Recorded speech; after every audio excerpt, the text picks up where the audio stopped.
Good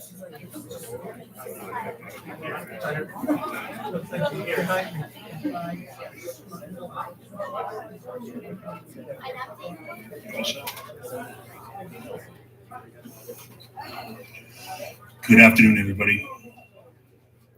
I'd like to thank one and all for being here.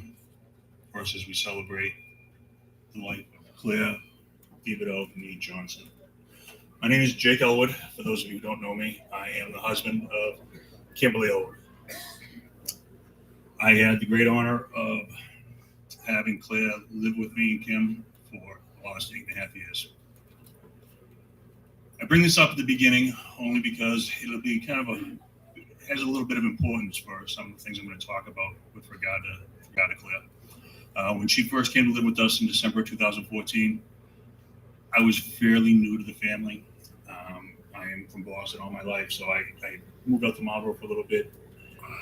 Never really got to know Claire as well as you obviously all did growing up around her, with her, family, friends, everything like that. But as time went on, the years went on, we became much, much closer. I mean, I grew to love her such a great deal. Ultimately, at some point in time, I don't know when it happened, is she went from being Claire to being Mom. And that was basically because that's who she was. She was a mother. She was proud of being a mother, a grandmother, a great-grandmother, but those maternal instincts ran strong and they ran deep. So I start with that. So as I go back and I talk to some of the family members about what needs to be talked about for Mom, what needs to be brought up. And they were all pretty confident and pretty consistent that we needed to talk about family. We needed to talk about animals. We needed to talk about her loves in with regard to that. So she was born in Boston. She was raised in Cambridge, and ultimately she was a nationally ranked speed skater. That was her passion when she was young. But as we all know, for each and every one of us, sometimes life takes a different path. And for her, that path was meeting Chucky Thebado, getting married, and having children. Now, they may have moved around a little bit at first, but her legacy is Marlboro. So we're not going to talk about some of the other places. We're going to talk about her time in Marlboro and what that time meant. She began with a large family, and she began pretty quick. She came up with twins right away, Kenny and Kevin. Okay, she wasn't half-stepping. She's like, okay, we're going to take this mother thing serious. And she did. Then along came Karen, Keith, Chris, my Kimberly, Kyle, Carrie. And she raised them all under one roof. Think about that, 8 kids, And she was a stay-at-home mom. And there's no disrespect in that. And times have changed. And at that time, that was an underappreciated and honorable profession. That's a 24/7 job. And she took it very, very seriously. Her children were her life. When you think about it, she started in the early 50s when Kenny and Kevin were born. Now it's hitting the early 70s, and she has teenagers. She has children. She has toddlers, and she has a baby at home. That's an amazing feat that she can keep that all together. And she never complained, not once. And I can attest to that because I know she talked about it a great deal living with us, talking about the old times. What was important to her was that the children were happy, they were engaged, but also that their friends were also a part of the family. So from what I'm told is there was an open door policy for the Thebado household. Okay? Kids came and went, and all the neighborhood kids were more than welcome to come in. And that's an awesome thing because that just shows friendship, shows love. She supported them all, no matter what they did, be it sports, be it the drum corps, whatever. She just wanted good children, and she raised great children. As you look at all of her children, they're all successful, and not in the same way. They're all successful in their own special ways. Some stayed in Marlboro. Some moved out of state. Some moved a little further into the western part of the state. So they're all over, and yet they're all here today, and they're all proud of being her children. Another of her loves was her grandchildren.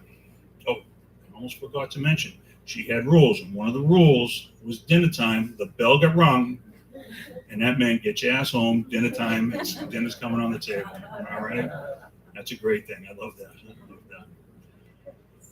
But you would think after raising 8 children that, she'd be tired and she'd want a break. No, no, she did not. As her children started their own families, okay, they were welcome in her home. Okay, hey, you got to get started. You raise money to save for a house, or maybe you have your own place. But you know what? You need Nana daycare, and she was there for that. She loved the Nana daycare, whether it was at home living with her, or whether she went to you and took care of those kids, so that her children, as they form their lives and start their families, are able to go ahead and go forth, be able to buy a house and support their own children going forward. That was huge for her, and she loved it, and she talked about it, and it was important to everybody that got brought up. But she didn't get tired of it. I mean, she kept going, because as each child moved on inside of their life, the next child is coming along and having their kids, and she's like, "Hey, I'm right there for it. I'm right there for it. I'm right there for it." Wow, I can't imagine.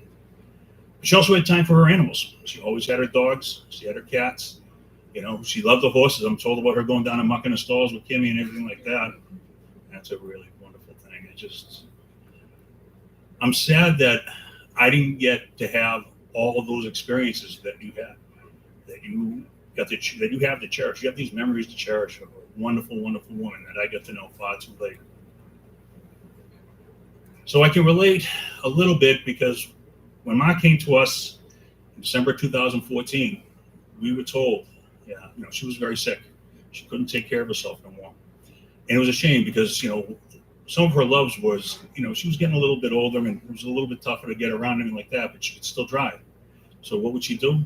She'd get in the car, she'd go down to McDonald's, right? She'd hang out down there, have some coffee, and talk to her friends. She had her friends in the neighborhood, so she was able to talk to them.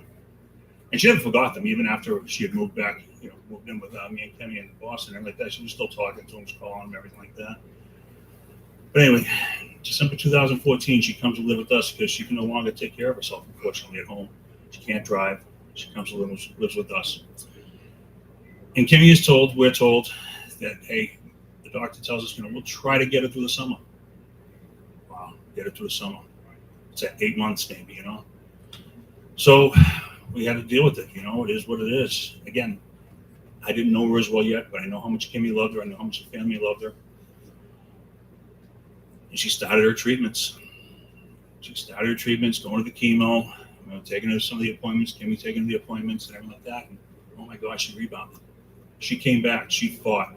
She was still strong. Okay. The strength that helped her raise 8 children, helped her raise neighborhood kids, helped her raise grandchildren, helped her see great-grandchildren being born. That got her through that cancer. That got her to stay another day, another week, another month, another year. And I'm so grateful for that, because she did blast back, and that is so fantastic. One of the sacrifices that she made in raising the children, grandchildren, and everything like that was the fact that she didn't travel. Kim, Karen, Carrie, Carol were able to take Ma to Punta Cana in 2016. Those are some of the greatest photos that I see of her. I just see the happiness in her, that after her taking care of everybody for so long, somebody was taking care of her. And I know she appreciated it. She's not the kind to get out there and rah-rah and everything like that. She was a strong woman, but I know she was happy to have it.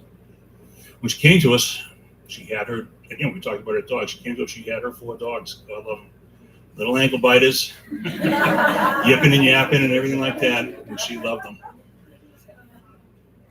But what I remember is just talking to her, and she would just tell me story after story after story about how proud she was of not only her children and the success that they all had in their own various fashions, but her grandchildren. She loved talking about their sports, what their achievements were. She never had a bad word for anybody. Why? Because there wasn't one, because she raised great kids. And those kids raised great grandkids and great grandkids, so to speak. All right.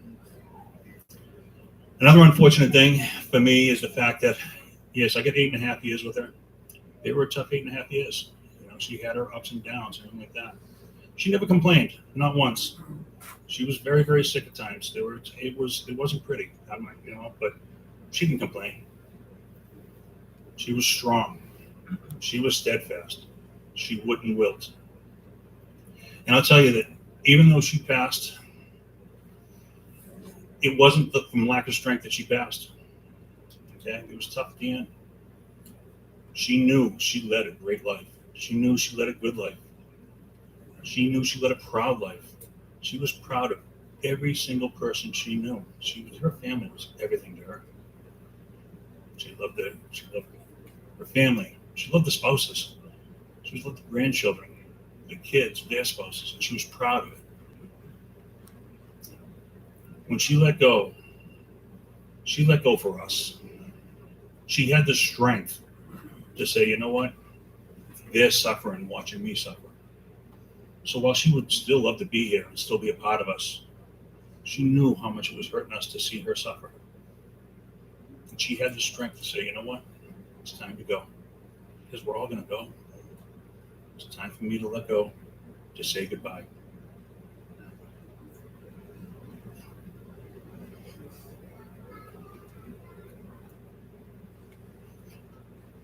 And that's what I'm going to do now. Okay? Claire Johnson, Thebado, I love you. And goodbye. Thank you for listening to me. I didn't want to be too long. All right. I hope I wasn't. We have a lot of people there, and I know, I'm sure I might have missed something because, again, I wasn't a part of the family 25, 30, 40 years ago. If there's anybody who would like to come up and say a couple of words, I please welcome you to come up and have this moment. Austin, sure, come up.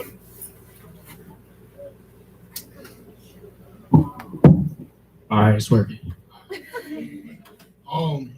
I'll start this off by saying thank you for everyone who came here today, showing our support for the family. I've sad moments. It's gonna be sad times for this weekend. I know everyone spent good times with her. She was a great, good mom, grandma, whatever you call her. But she would always support me of things I want to do, like sports, football. She always tells me, when's your next game? What you gonna do? What do you want to do after high school? What college you go to? I said, Nana, to be honest, I don't know. I don't know what college I'm gonna go to. I don't know what I'm gonna do after high school. I'll figure all that out senior year. But yeah, it's hard seeing her like this, but it's the nature of life. You come and go with good memories, hard times, and strong women. And that's what she is, a very strong woman. She meant a lot to me. She was like more than a grandma. She was like my other mom, you can say. It's hard. It's very hard to comprehend all this. A lot of pressure coming into everybody here.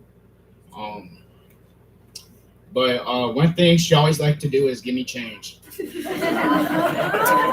She gave me change because she knew that I would always get it from her. She loves giving it to me, and this was actually the last bag she gave to me. It says Austin love Nana. I told my mom and aunt that I didn't want to spend none of this money. I want to put it in like my room or something. But yeah, it's just when I saw it, I started crying. I had to get away from auntie and them and go to the bathroom. It was very hard. I couldn't even at least I got to say goodbye when I left last time from Boston, but I didn't know I'd come back up seeing her like this. It's a struggle, but God taught me to maintain myself. My Nana taught me to be strong just like her. She always wanted me to be good in life, and she's just one of my inspirations in life. She I don't know, she's just like, she was everything. She was my savior. She was like a god to me. But yeah, love you, Nana. You know I'm always love you. I know you're always gonna watch over us, all of us. Even if you know you're not family, you're still family to all of us. But Yeah, thank you so much for your time, and sorry for the troubled times.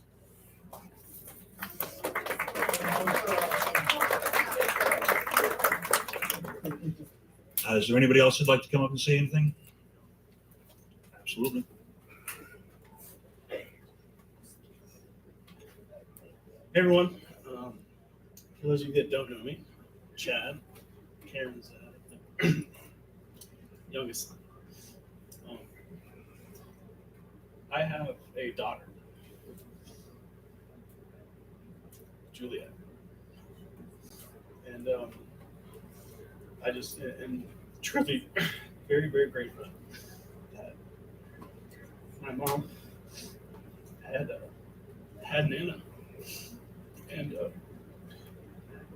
she was a beautiful person, truly witty, very funny, and that light that she had shone very bright, and I think that light shines through you, and you can very bright, and I'm just extremely grateful that Nana was here and was able to give all of you life and has a million grandkids and great grandkids, and it's just incredible that she's such an incredible woman. I'm just appreciative that my daughter and all of us have kids and great grandkids. I just want everyone to know that her light lives through us. Thank you. Appreciate it.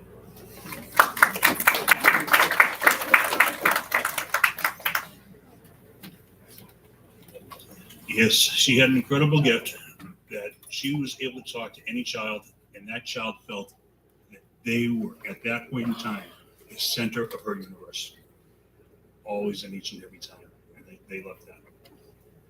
Thank you. Is there anybody else who'd like to speak? Thank you, Ashley.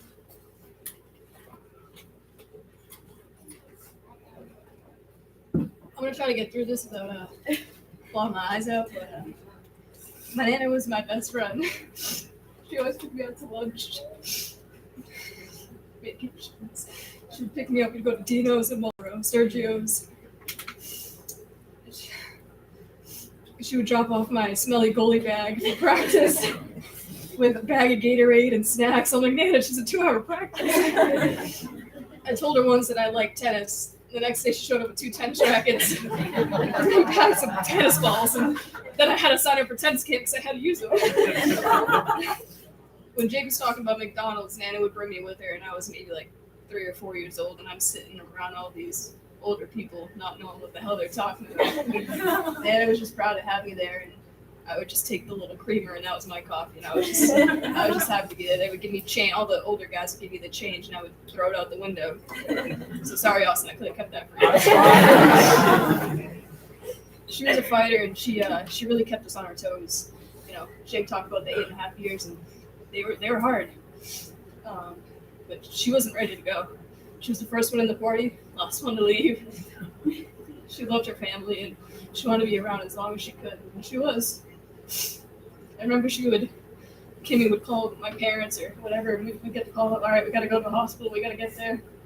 And then 2 days later, she's up and running again. We're like, what the hell, Nana?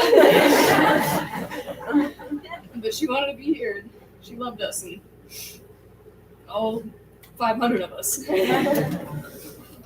I'll always love you, and you'll always be my best friend. Thank you, guys.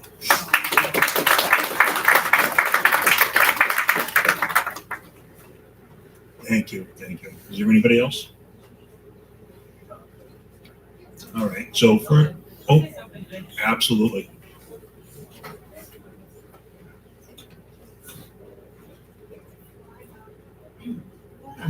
Hello, I'm Dory, Kenny's wife. I just want to say about Claire. She's my mother-in-law. The best mother-in-law I ever had. 40 years, never an argument, never a crossword. Never forgot my birthday. Wonderful to my children. And the past week, when I think back a little bit about Claire's life, I think of her when she was younger. She was a nationally ranked skater, not just any skater, a speed skater. She was a young girl in Boston. She had her life ahead of her. And she went a little off track. She had two twins, and she was probably 18. And the light of her life, Kenneth and Kevin, she changed her course. As much energy as she put into her speed skating, she put into being a mother. She didn't stop at 2. She went at it with gusto, and she had 8 more. She was 8 in total. And she loved being a mother. And when her kids did a sport, they just didn't do a sport. They joined the drum corps and they traveled, and she traveled with them. And whatever they chose to do, she was in it 100%. And with her grandchildren, the same way. Whatever they chose to do, she made them feel like they were the most important ones. And they were important. And she didn't just have 1 or 2 grandchildren. When we started having grandchildren, Karen had 4 right off the bat. And she watched all of them. And on the weekend, she watched my kids because I worked, And she continued. And her great-grandchildren, she was just overjoyed with. When she'd sit and hold Alden, the motherhood just came out in her, And so what I want to say to her grandchildren is that inside your Nana, she had a fight. When she got cancer, she had a terminal cancer, stage 4. She fought it with everything she had. And she won. She won a lot of years. And what I want to say to her grandchildren is, inside of you, you all have a little bit of Claire. Take that direction, that fight. And it's not a fight, an angry fight. It's a fight to have it in yourself to adjust the sails. Wherever your life direction takes you, go at it with a little bit of gusto because you've got it in you. And she always had it in her. And she, wherever life brings you, embrace it. However humble your job is or your experiences, embrace that and go with it. And I don't care if you're the greeter at Walmart. Go with that. Make the most of it. Bring the best that you have with that. You're a student, study. If you're a businessman, do business because Clea took on life with gusto. And you all have a little bit of that in you. So you go. And Claire, thank you for giving your grandchildren that tremendous gift that you gave them. And it's to face life head on.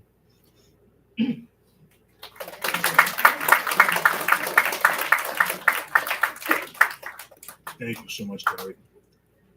Anyone else out there? All right. So the last 2 things I have are first, about 6:15 down at the Wayside Inn. There'll be a repast. I hope to see as many as possible there. And then the final thing is for the family. Know that your wonderful memories from Ma, remember, her last few months might have been tough, but her birthday party in February, she went out with some beautiful memories that I know she's got with her now and she will cherish forever. All right. So thank you so much for everybody who can be here. And we hope to see you down at the Wayside Inn. Good afternoon.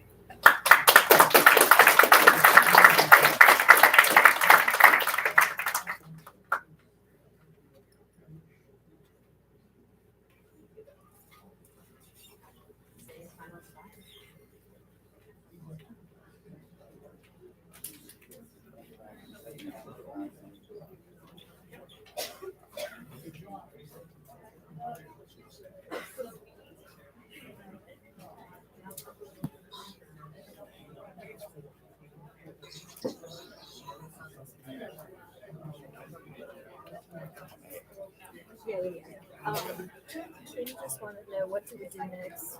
Well, I was just gonna